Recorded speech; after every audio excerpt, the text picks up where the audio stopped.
Most of us think we have a problem in our life unless we have something that's a bigger problem to contrast it with.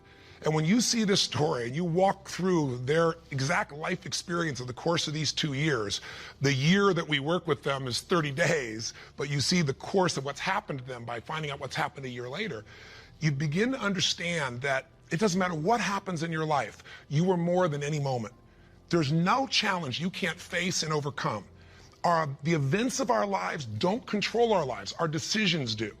And so I figured if we could take a couple that has faced this big a challenge and be able to break through, then you could look whatever's in your life and make it happen. It's kind of like, if I wanted to show you that if you could face your biggest fear, your smaller fears kind of drop aside. It's like, what's your biggest fear? Today, one of the biggest fears so many people in North America and around the world, in the Western world, are facing is losing their job. It's a horrific possibility. It has impact on your family, your psychology, your emotion, so many things, your choices. But the truth of the matter is, what's a problem? Losing your job is a massive problem until you find yourself in a position where you lose all your savings, what it took you maybe 10 years of working to get. Then what's a problem after losing your savings? That's not a problem anymore when all of a sudden you lose your leg or an arm or something horrific happens to one of your children. That's not a problem when someone tells you all of a sudden that you have terminal cancer. And I've had those moments where somebody says, you've got that tumor in your brain and we don't know what it means. Those moments take your other problems and make them disappear. And you know what's interesting? When you ask most people in North America, what's the greatest thing that could ever happen to you? Give them 10 seconds. It's been done over and over again. First 10 seconds, what comes to your mind? What's the best thing that could ever happen in your life? The majority of people in North America say what? Can you guess? Winning the lottery. And many of them say winning a $100 million lottery, $200 million lottery. That's what's going to make their quality of life extraordinary. But when you do the studies, and there have been many done over the last 15 or 20 years on people that win these giant lotteries, what are their lives like 2 years later, 3 years later, 5 years later? Is the quality of their life extraordinary? Rarely, if ever. Because what's happened is they haven't grown. Life gives us these events, these, quote, horrific events, because there's an area of our life that has to grow. If you were to ask me, Tony, out of all the millions of people you've worked with, if someone really wants to feel alive, they want joy, they want happiness, they don't just want money or things or just even respect, they want to feel a sense that life is meaningful and alive, what does it take? I tell you one word: progress. When you're making progress in your life, it doesn't matter where it is, you're going to feel more alive. If you're overweight, but you get yourself today and you say, you know what, I'm stepping into gear. I'm just putting these darn shoes on. I'm not waiting for the perfect, person to come by and coach me. I'll get that too. But right now, I'm just going for a walk, or I'm going to go for a jog, or I'm going to go lift some weights. I'm going to do something right now. And you get yourself into gear, and you do that for a few days in a row. Even if you haven't lost the 10, 20, or 30 pounds yet, you're going to start feeling better immediately because you have the power of momentum and you're making progress. Progress equals growth. Growth equals feeling alive. We grow or we die. So what's the worst thing that could ever happen in your life? Same survey, asked the people in North America, 10 seconds to come up with the answer. Number one answer: to become a quadriplegic. That's why I made the show. Because the idea that I could be in a position where I'd be alive, but I couldn't physically feed myself, take care of myself, that I'd be completely immobilized, for most people, that's the scariest thought of all. To them, that's the worst possible fear. So by going through this journey with Frank and Kristen, and experiencing their emotions and seeing and feeling that in 30 days they could go from trapped in their home where there is no possibility of a future, no idea of intimacy, no idea of children, to world travelers who are doing things they weren't doing before when he was, quote, supposedly able-bodied, happier and stronger and closer in their love than ever before. And you know it's real, and you see the results a year later as we do the follow-ups, and you haven't seen the follow-ups, be sure to see that and hear about the story of what's happened with them. When you get that experience, it affects you, because it isn't somebody verbally telling you a story. It's something you kind of went through. So the idea here is, I'm sure you have some other fears outside the one we just came up with. Whatever you're afraid of, the job, the loss of relationship, trust me, it's small. If you'll face a bigger fear, that little fear will start to be handled pretty easily. That's why when all of us go through in our lives extreme stress, we're all going to go through it. You're going to have a home burned down, or something's going to happen to somebody you love, or someone's going to pass before you're prepared for it, which is almost always. Or you're going to find yourself in a financial situation that feels like you can't turn it around. Or you might feel like personal character assassination, or maybe you get mugged, or maybe you get a terminal disease. We all will face multiple times in our life extreme stress. The difference in people's lives is not what we face, it's what we do with what we face. You can take yourself from a place where in the face of absolute total tragedy, you triumph. But it requires making some new decisions, taking some new actions, and mastering a part of yourself that can unleash all of your power and ability as a human being. That human spirit, as corny as it sounds, can be channeled in a very specific way.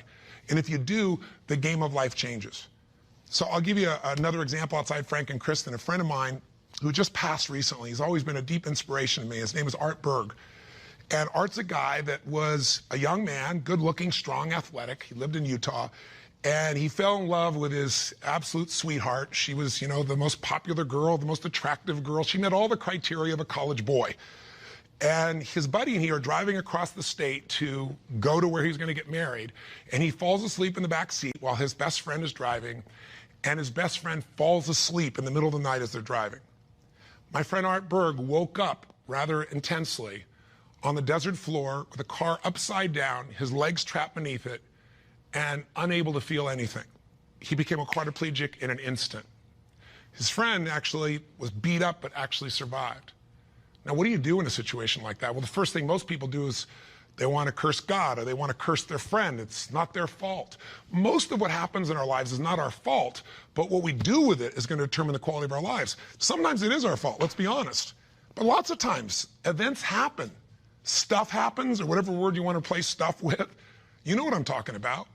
But what's different about this man is he made a different set of decisions. On that day, he said to himself, you know what? I got two choices. I can live here in the dirt and live and suffer the rest of my life for what I've lost, or I can figure out how to maximize what I have. He developed this mindset. His mindset was, before the accident, there were about probably 10,000 things I could do. After the accident, he said I could probably do 9,000 things. Before the accident, I was probably not even doing 500 of those things. I'm going to do more while I am now. And he did. He became an entrepreneur, started his own bookstore, and became very successful. He married the same childhood sweetheart because this man was so inspirational to be around. It didn't matter what he was in a chair. She loved him. He had 2 children, one of the greatest gifts of life. And he did all kinds of crazy things. He'd scuba dive. His friends would put him in a suit and tie a set of weights to him. He'd drop to the bottom. They'd drag him along the bottom. That was his idea of scuba diving. He was an incredible human being, and he lived an incredibly full life filled with joy. The worst thing ever happened to you, be a quadriplegic. The best thing, win a lottery and feel like everybody wants something from you and you didn't earn it, and there's no sense of joy and everything's about trying to hang on to what you got. What is the best thing that could happen to you? What is the worst? The worst is not to take control of the force that controls your life. And that force is human emotion. I mean, I want you to think about this and answer a question for me if you would. What really changed Frank and Kristen's quality of life? What changed them? You can see the change. You can see it even more a year later, that it's continued to happen. What made the change possible? Did you get it? Did you see it? The answer is simple. We changed the emotional pattern that was controlling their life. And you and I have emotional patterns that are controlling us right now. Whether we're aware of it consciously or not doesn't matter. It's the force that is shaping you. It's shaping your relationship. It's shaping your finances. It's shaping your career. It's shaping the amount of joy or unhappiness or suffering or excitement you have right now in this moment. But it's an invisible force most of us never take a look at. You might want to take a look at it right now through the eyes of what we did with Frank and Kristen. Now, what was the emotional pattern that was dominating them at the beginning of the show? You could feel it, couldn't you? And there was this feeling of death, that there was no future, probably the most common belief system in people in North America and now in Europe. 60% of Americans now believe that the future is going to be worse than the past for themselves and for their kids. 70% of Germans and Europeans, I think it's 80% according to the Pew study recently in France. Around the world, we're starting to believe that circumstances control who we are. Don't get me wrong, circumstances play a huge impact. Events play a huge impact on your life, but they're not the ultimate determining factor. The force of human spirit or emotion is it. With the right emotion, you can unleash things you could never dream of.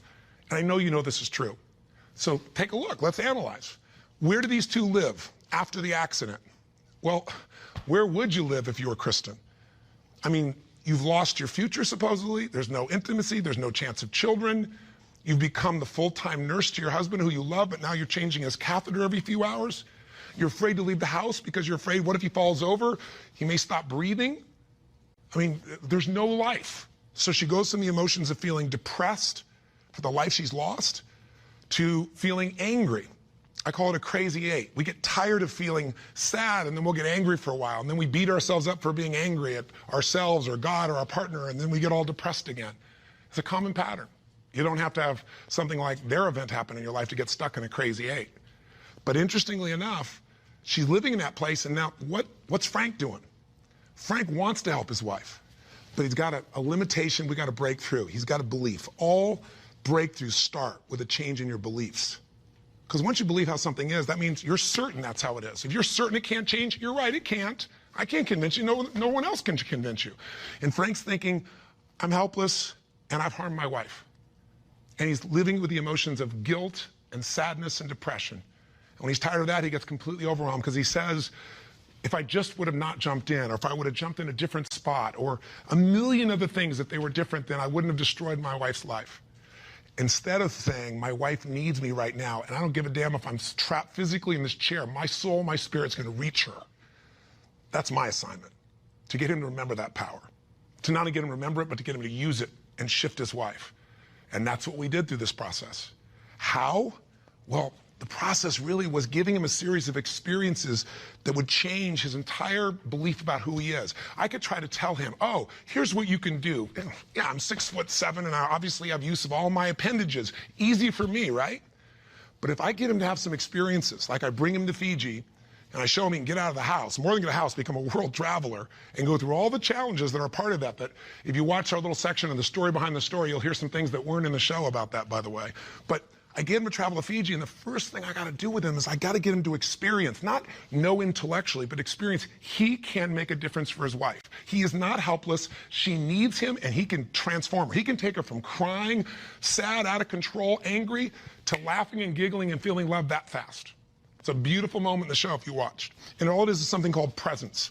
Something if you're not clear about, do some homework, follow up with us or someone else, figure out how to create that, because that's what changes relationships. Presence. It works. And Frank starts to understand, not verbally, but by his own experience, hey, I don't have to live in that sadness or that feeling of being unworthy or that feeling of being overwhelmed. I can matter. I can matter to her. I don't have to be the person she just takes care of. It was a huge shift in the experience. And I'm giving you Frank's example because it relates to yours. Maybe you have different emotions, but don't we all get to points where we feel like we don't matter or we can't change something? We're stuck, and it's our belief. Great way to break that belief, get yourself another experience. That's what I do with people in seminars. That's what I do in any coaching process. Change it. What do we do after that? We take him through the experience of facing his fears, and we get him to do the skydive together with his lady. And he feels total freedom for the first time since the accident. You get freedom when you face your fear. Not just face it, but you push through it. I get him to face separation from his lady for 10 days. Get him to be in a room with Olympic athletes who couldn't move across the room. He couldn't move across the room, but now they're incredible, and he feels like he's not enough, and he has to push through that. Show him how to get back his dream, drive his truck, get in that thing and drive 100 miles an hour, even though all you got is your elbows to drive the darn thing, and I'm on the other seat. Pretty cool thing. So it was a stacking of these experiences that got Frank to own himself in a new way, to build a new identity, a new set of emotional patterns. So here are the steps, and this is what you want to do. What did I do with him? I did 4 things. That's all I really did at its core. Number 1, for both of them, for Frank and Kristen to transform, I identified where do they live emotionally. That's what you got to do. Where do they live emotionally? Well, we just decided, we just described where they live. Depression, anger on one side, feeling guilty, feeling overwhelmed, feeling sad on the other. There's no way they can change their life with that as the emotional fuel to get you to take action. You're not going to take action. There's not enough intensity to get you to get through the obstacles or the tragedies or the challenges. Once you see what the pattern is and you tell yourself the truth, this is where I'm living, step 2 I did with them, is I identified what's the antidote. So if fear is what's controlling things right now, we need an antidote called courage. Now, courage doesn't mean that you're not scared. Courage just simply means that you're scared to death, but you do it anyway. It's an emotional muscle. It doesn't feel good. You just exercise it. That's what courage is. I mean, everybody you know has different emotional patterns. And it may be hard to see it in yourself, but I bet you know it in other people. I mean, come on. Don't you know somebody who lives every day and they're angry all the time, or they're pissed off, or they're frustrated, or they're worried all the time?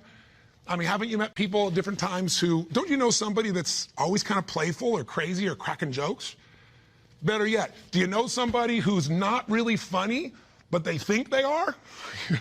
And they tell a stupid joke and everything else. It's not even funny, but they crack themselves up so much that you find yourself cracking up, right? I mean, people have patterns. The question is, what's yours?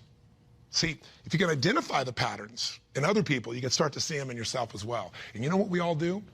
We all find a way to try to get what I call home. Home is, I noticed after 9/11, I'm with 2,000 plus people from, I think it was 45 countries. I was in Hawaii. The accidents happened, the tragedy happened, the attacks happened, and we got the information at 3 o'clock in the morning in Hawaii, and we had 100 plus people, 200 people that were from New York, many of which worked and had offices and friends in the towers, and all their friends died or their whole company disappeared. And I had to bring these people in from all these countries with different religions, different backgrounds, different belief systems. Some people were celebrating. Other people were crying and saying it was the end times. It was unbelievable. I noticed all this emotion around me. And the biggest thing to put them all together is I had to say, what's really going on here? And I noticed angry people got angry. Sad people got sad. Guilty people, a nurse, she was guilty. She wasn't there helping people, but she's always guilty. The angry lady is always angry. We all have a home. Many of the people didn't live in the United States, didn't know anyone in New York City, and they were yet angry, guilty, or sad. Why?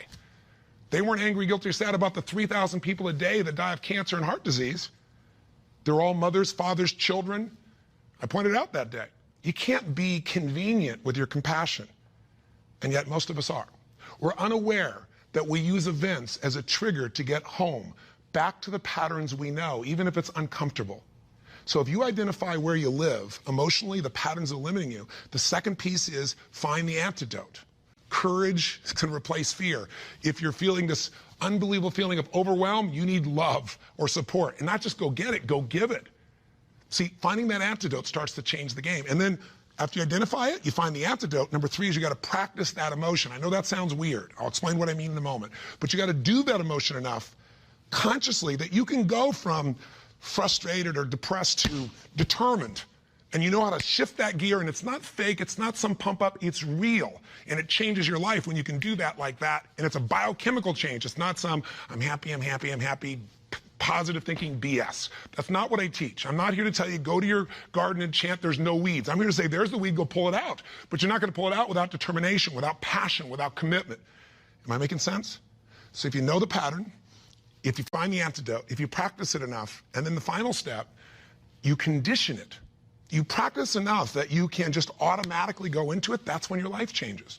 So what are you going to do as your assignment for this week to take this little 10-minute rant I'm giving you and convert it into a massive, measurable increase in the quality of your life? I can't do that for you. You can do it for yourself if you do what I tell you. Here's what you're going to do. Step 1, and this will be on the web as well. Step 1, you got to identify where you live. So where do you live? Where do you live emotionally? You personally, just like we did with Frank and Kristen. There are thousands of emotions. There's 4,000 words in the English language, I should say, for different individual emotions. I did the research on it years ago. I'm gonna have you take out a piece of paper, pen, take out your notebook, computer, get a page. On one side, one column, write all the emotions that you experience at least once a week that empower you in some way. Love, passion, excitement, creativity, whatever it is. Peace, determination, I don't know, what are yours? I want you to write the emotions, though, you don't experience once in a while. The ones you experience at least once a week in a powerful way and really feel it. Not an emotion you feel once every blue moon.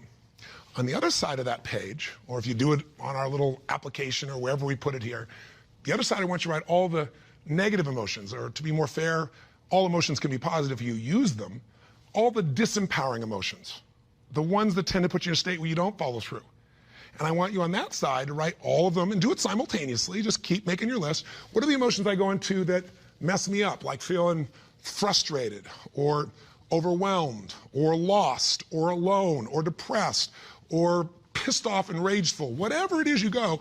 And again, not emotions you experience once in a while, the ones you experience at least once a week. So make a list of all the emotions you experience at least once a week, ones that empower you, ones that disempower you, on the list. That's step 1. That's identifying where you live.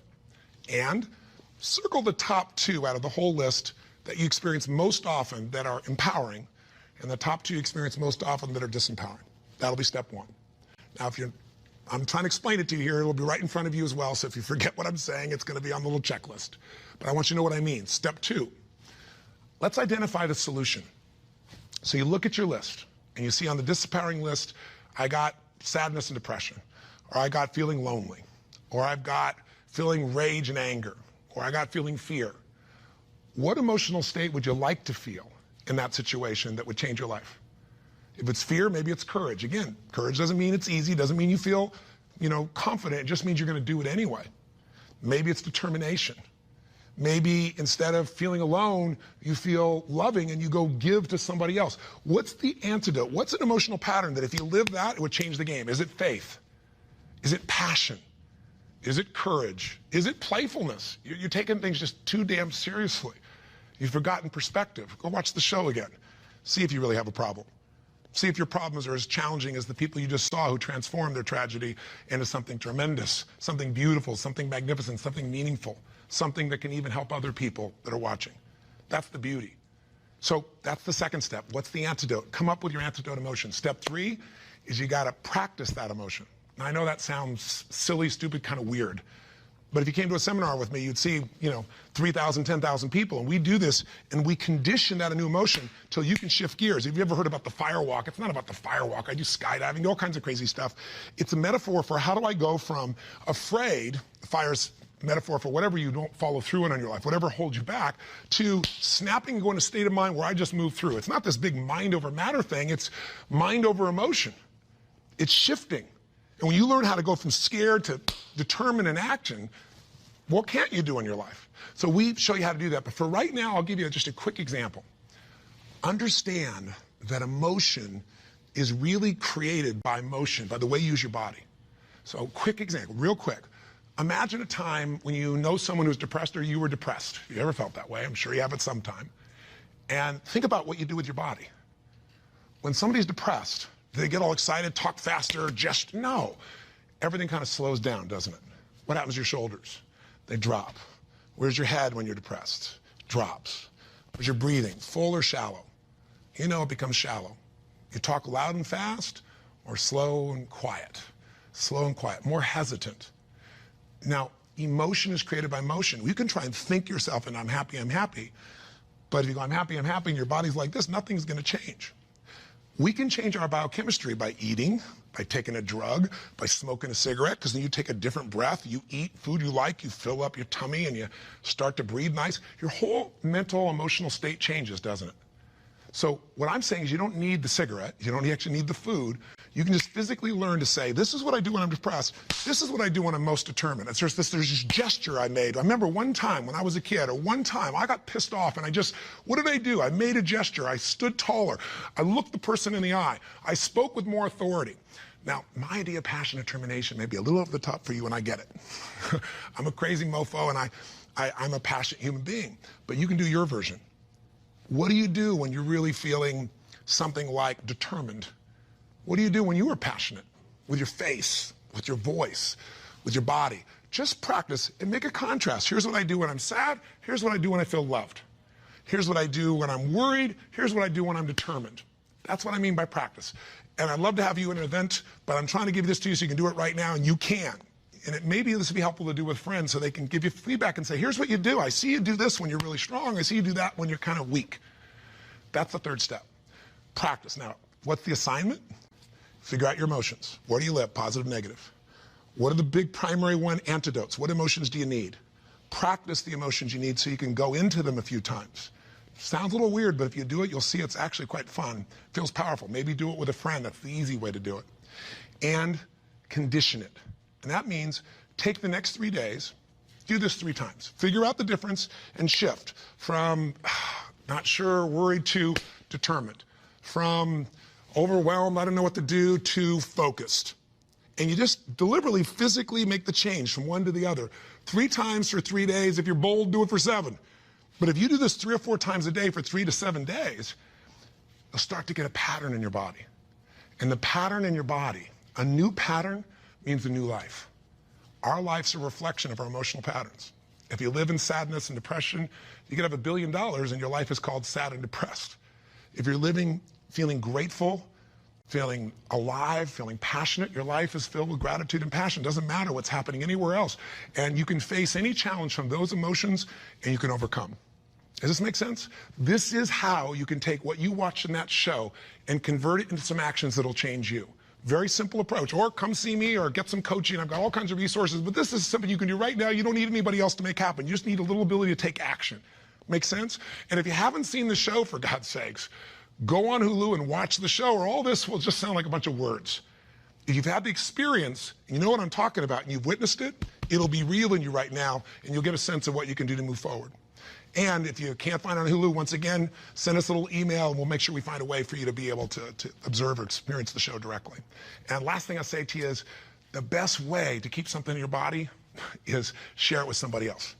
The whole philosophy of my life has been, if your life's going to be meaningful, you can't just be about me, you got to be about we.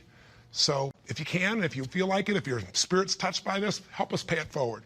Share this with your friends. You can share the clip of our show. You can share this little section. We got all kinds of ways. Just take the clip and send it. And we even have a way you can push a button once again and send it virally to everybody. Everybody who's on your email list. We'd love it if that works for you. If you don't, we're totally respectful of that. But in the end, I can promise you one thing. If you will do this, if you'll discover your current emotional pattern and you'll change it through a little bit of practice over and over again, you will change the quality of your life no matter what you're facing. Make sense? Thanks for taking the time. I hope this was close to 10 minutes. I went a little crazy, but it's really just designed to try to really serve you. So until I see you again, hopefully next week, live strong and live with passion. God bless.